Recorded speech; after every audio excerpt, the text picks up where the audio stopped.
Hi friends, आज बहुत बढ़िया शॉर्ट सॉन्ग गाना रिकॉर्डिंग भइला इरफान मधोसिया के आवाज में। जिन्होंने आशीर्वाद दुलार प्यार देन लो वैसे ही एहू गाना के देम लो म्यूजिक पना सुनाम सन ताकि कितना लोग कॉपी कर लेता गाना। सादा सुनवा देता, सादा में सुने। हेलो हाय फ्रेंड, हम सिंगर इरफान मधोसिया आप सब भोजपुरी श्रोतागण लोग के दसुनो जो के पावन लागत है। हमके जे हर एक गाना के आशीर्वाद देने जा वैसा यही गाना के आशीर्वाद दी और हमके आगे बढ़ाए ली।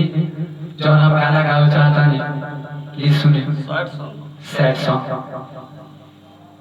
नारे गोरे गोरे देहिया में अरे पटना लागी हो, अरे गोरे गोरे देहिया में अरे पटना लागी हो। अरे देखे जई हम है हमारा आगी हो, अरे देखे जई हम है हमारा आगी हो। अरे रात रात भय खिया हमारा अरे पैसे